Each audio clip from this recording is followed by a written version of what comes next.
Pasal 48 Undang-Undang Pilkada yang baru disahkan DPR langsung mengundang polemik. Untuk mengetahui pasal yang dinilai memberatkan para calon independen tersebut, rekan kami Luisa Kusnandar akan mengulasnya di Grand Studio. Silahkan Luisa. Ya, baik Faye. Memang Undang-Undang Pilkada sudah disahkan dan ada pasal yang saat ini dinilai sangat kontroversial. Tapi sebelumnya saya akan menjelaskan dulu sejumlah pasal lainnya yang bisa menjadi background daripada Undang-Undang Pilkada ini. Yang pertama, landasan hukum calon independen.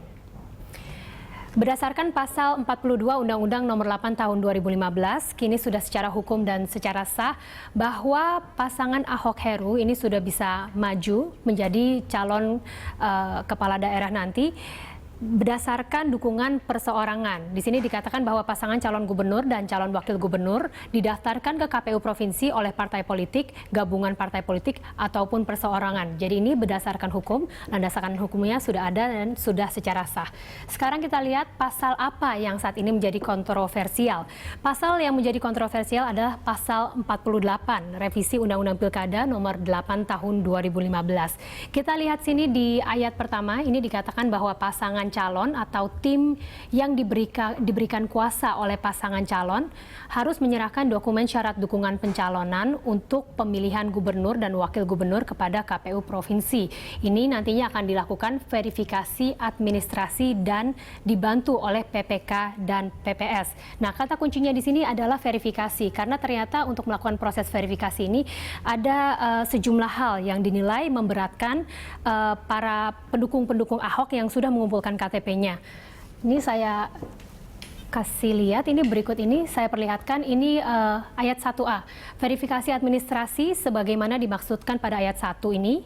Yang pertama, dilakukan dengan mencocokkan dan meneliti berdasarkan nomor induk kependudukan, nama, jenis kelamin, tempat dan tanggal lahir, dan alamat, dengan mendasarkan pada kartu tanda penduduk elektronik atau surat keterangan yang diterbitkan oleh Dinas Kependudukan dan Catatan Sipil.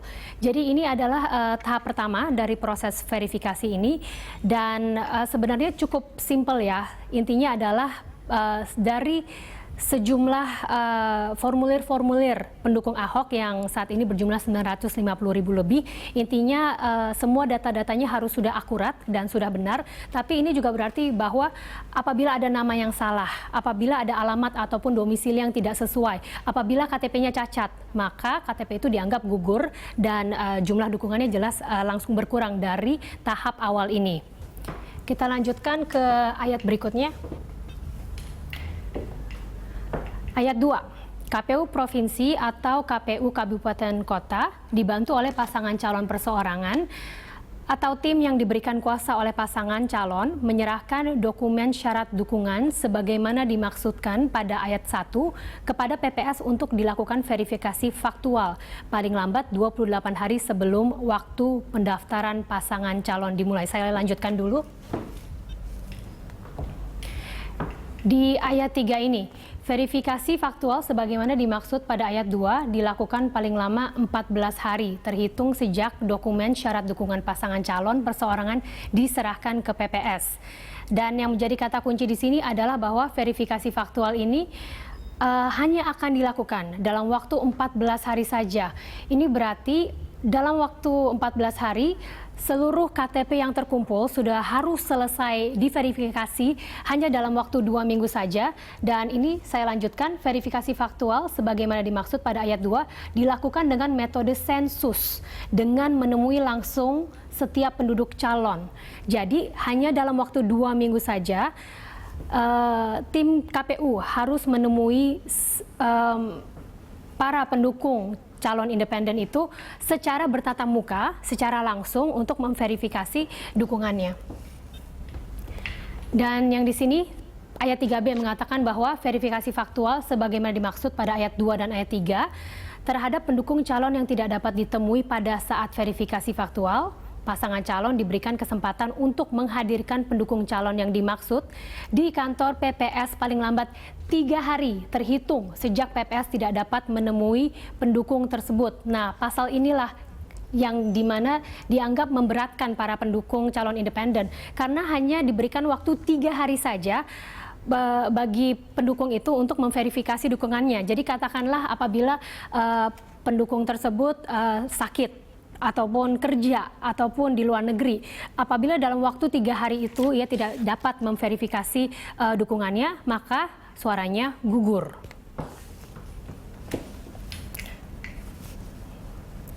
Oke, dan ini ayat 3C, jika pasangan calon tidak dapat menghadirkan pendukung calon dalam verifikasi faktual, sebagaimana dimaksud pada ayat 3B, maka dukungan calon dinyatakan tidak memenuhi syarat atau gugur.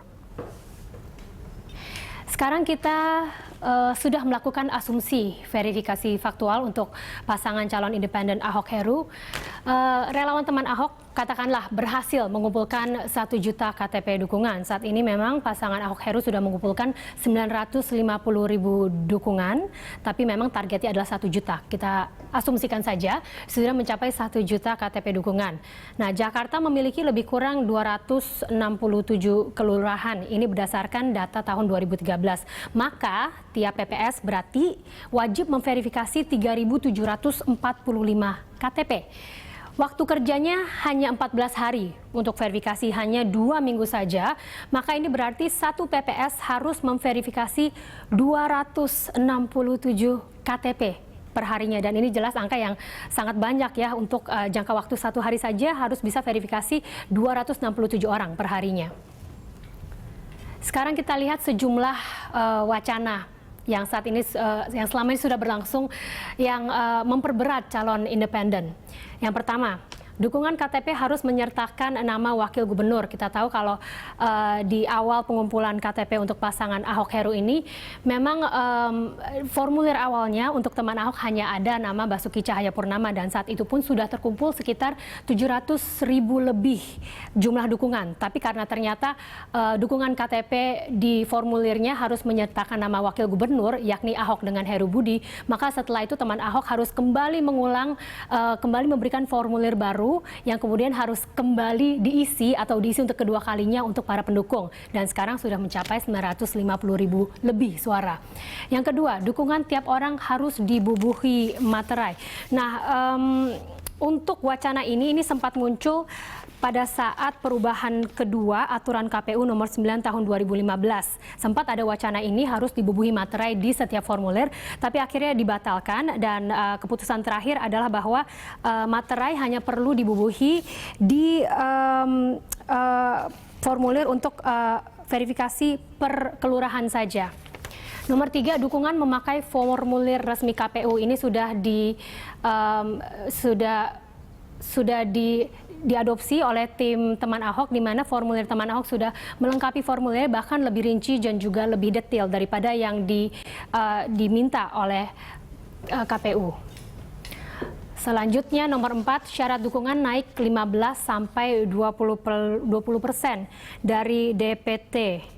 Ya, ini juga syarat ini sempat mengemuka saat Komisi 2 DPR RI akhirnya merevisi Undang-Undang Nomor 8 Tahun 2015 tentang Pilkada. Sempat ada wacana ini bahwa syarat dukungannya minimal itu harus 15 sampai 20% dari DPT. Tapi akhirnya diputuskan dukungan untuk calon independen hanya 6,5 sampai 10% dari DPT. Dan berdasarkan DPT Pilkada DKI 2012, pemilik hak suara di Jakarta kurang lebih 7 juta jiwa.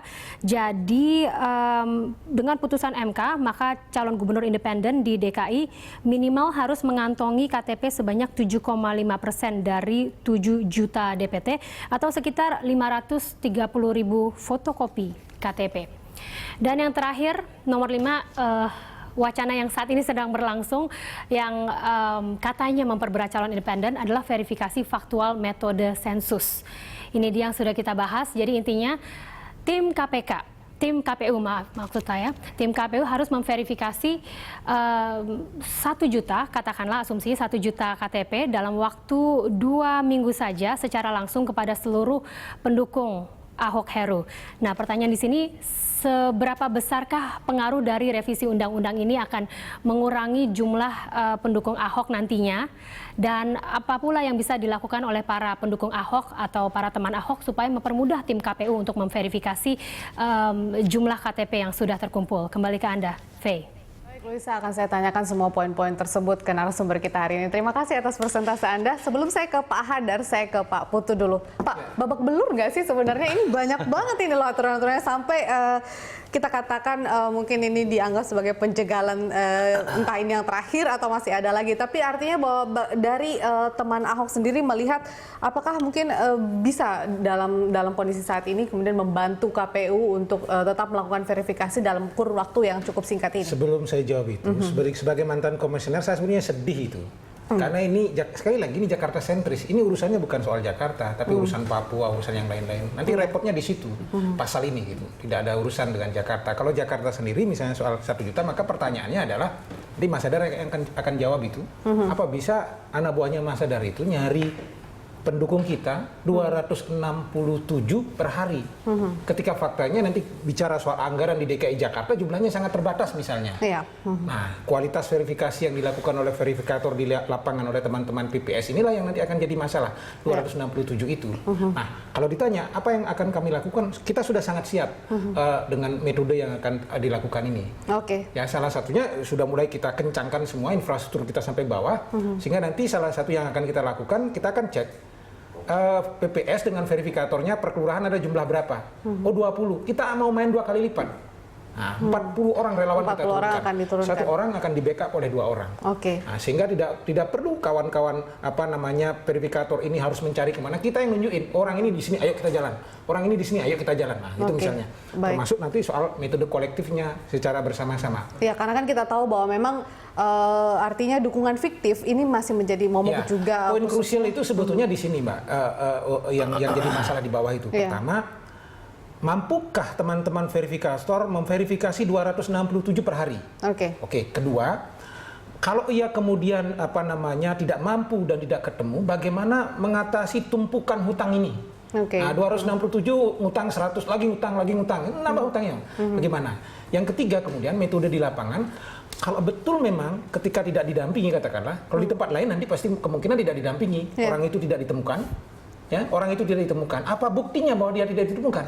Sehingga kemudian KPU-nya tidak dianggap berbohong karena punya konsekuensi pidana itu. Oke, baik. Tapi teman Ahok tidak ada masalah dong, nggak takut sama sekali pun dengan aturan tersebut.